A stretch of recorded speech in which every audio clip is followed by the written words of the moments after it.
Ncdmb recently played host to members of the Women in Energy, Oil and Gas Nigeria at the board's liaison office in Abuja.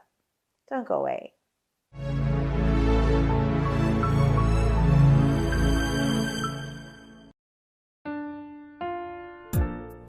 A delegation made up of members of the Women in Energy, Oil and Gas Nigeria, led by the President, Dr. Oladunni Owo, were recently at the Nigerian Content Development and Monitoring Board's liaison office in Abuja on a courtesy visit. Stating the purpose of the visit, Dr. Owo commended Ncdmb for the laudable policies introduced to support women in the oil and gas sector. We appreciate the fact that you have a listening ear and a hearing heart, if I may use that word. And October 29, 2019, we wrote an advocacy document asking for a Nigerian Content Consultative Forum for Women. We named it the Diversity and Inclusive SWG. And right there and then, we appreciate the fact that this board, duly represented by the ES that we all call the game changer, took that on. And then last year, May, there was a commissioning of that group.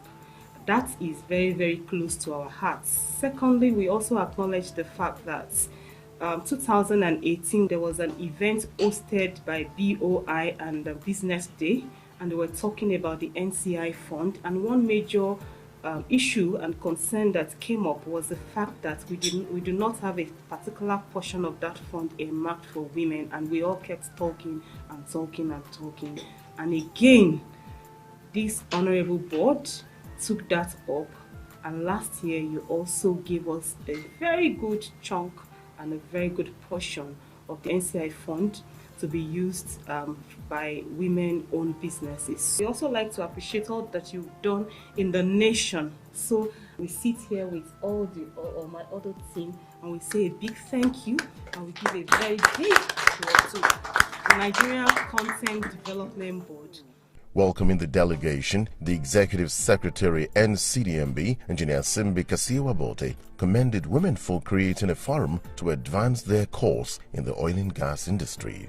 The Executive Secretary then gave clarifications to questions raised by the women group on the Nigerian Content Intervention Fund and Project 100 program as it relates to women in oil and gas.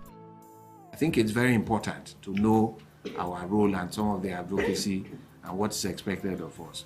Unfortunately, in this country, when you are doing things, good things, people tend to want to lump everything on you to do. But you must know your limits to say, this area we cannot go.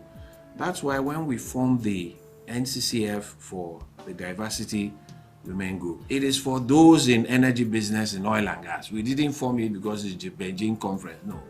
They are involved in businesses. How can they harness themselves, work with Ncdmb to foster and progress their businesses? That is the intent. So I think it's very important for us to situate it properly before we begin to advocate for other things. In terms of the NCIF we have created for women, it's not anything different. It's the same thing with all the funds we operate. And because of the way we have kept it, I make bold to say it's been one of the very successful funds that we have managed. Today, I think we have 98%, if not 99%, in terms of those who have borrowed money that are paying back, because we go through a very rigorous process. So I think it's important for us to note. The bit about Project 100, the acronym is to say, get 100 company. If at the end of the day, we are able to get 3 or 4 companies to an appreciable level, we have done very well. So it's not a political thing, it's not a gender thing, but when you look at the basket, luckily there are also women amongst the 100 that we have. So that, I hope, brings clarity on the concept of Project 100. The gender-friendly policies introduced by the Ncdmb on access to funding, capacity building, and support for research and development has caused increased women participation in the oil and gas business.